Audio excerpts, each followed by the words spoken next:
Finally আজি অৰুণোদয় আঁচনিৰ ডাঙৰ আপডেট আহি গ'ল। যিহেতু এই মাহৰ 10 তাৰিখে সকলে অৰুণোদয় আঁচনিৰ পইচা 9,000কৈ লাভ কৰিলে।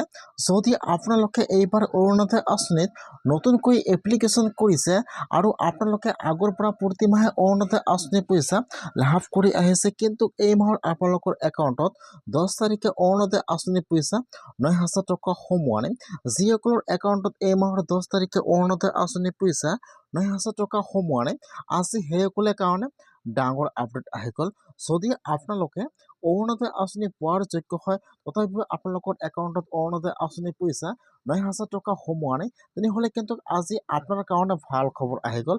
এতিয়া কিন্তু অৰুণোদয় আঁচনি যিসকলে পোৱাৰ যোগ্য হয়, বা যদি আপোনালোকৰ হাতত ৰেচন কাৰ্ড আছে তথাপিও আপোনালোকে অৰুণোদয় আঁচনিৰ পইচা লাভ কৰা নাই, তেনেহ'লে কিন্তু আপোনালোকে এইবাৰ অৰুণোদয় আঁচনিৰ পইচা লাভ কৰিব।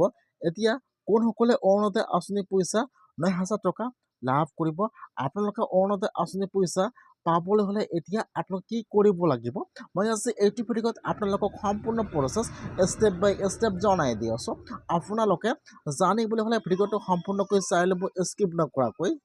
আৰু যদি আপোনালোকে মোৰ চেনেলত নিউ হয়, মোৰ চেনেলটো ছাবস্ক্ৰাইব কৰি ৰাখি দিব।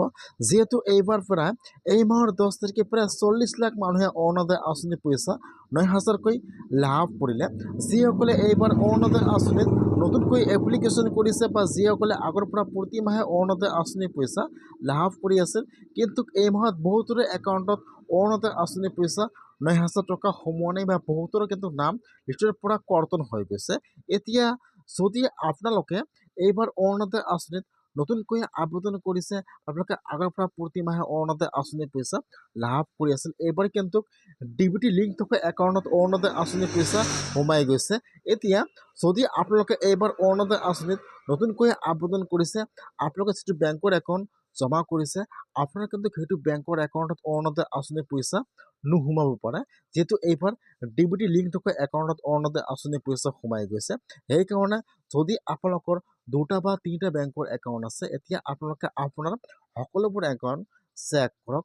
আপোনালোকৰ যিকোনো বেংকৰ এটা একাউণ্টত অৰুণোদয় আঁচনিৰ পইচা সোমাব পাৰে। যদি আপোনালোকে আপোনাৰ সকলোবোৰ বেংকৰ একাউণ্ট চেক কৰিছে, তথাপিও আপোনালোকৰ একাউণ্টত অৰুণোদয় আঁচনিৰ পইচা 9,000 টকা সোমোৱা নাই, তেনেহ'লে এতিয়া আপোনালোকে 7 দিন ৱেইট কৰিব লাগিব। চৰকাৰৰ পৰা 7 দিন সময় দিছে, আপোনালোকে এতিয়া 7 দিন ৱেইট কৰিব লাগিব। যদি আপোনালোকৰ একাউণ্টত 7 দিনৰ ভিতৰত অৰুণোদয় আঁচনিৰ পইচা নোসোমায়, তেনেহ'লে কিন্তু এটা অৰুণোদয় আঁচনি আজি ডাঙৰ আপডেট আহি গ'ল। বা যিসকলে অৰুণোদয় আঁচনি পোৱাৰ যোগ্য হয়, এতিয়া কিন্তু আৰু অৰুণোদয় আঁচনি নতুনকৈ এটা এপ্লিকেশ্যন ফৰ্ম আহি যাব। বা যিসকলে অৰুণোদয় আঁচনি পোৱাৰ যোগ্য হয়, অৰুণোদয় আঁচনি পোৱা নাই, এতিয়া সেইসকলে ফৰ্মটো ফিল আপ কৰি জমা কৰিব লাগিব। তাৰপিছত কিন্তু আপোনালোকে অৰুণোদয় আঁচনিৰ পইচা লাভ কৰিব। এতিয়া ফৰ্মটো কেতিয়া আহিব, আপোনালোকে ক'ত জমা কৰিব লাগিব, মই আপোনালোক সেইটো প্ৰচেছ নেক্সট ভিডিঅ'ত দেখুৱাই দিম। সেইকাৰণে আপোনালোকে মোৰ চেনেলটো ছাবস্ক্ৰাইব কৰি ৰাখি দিব।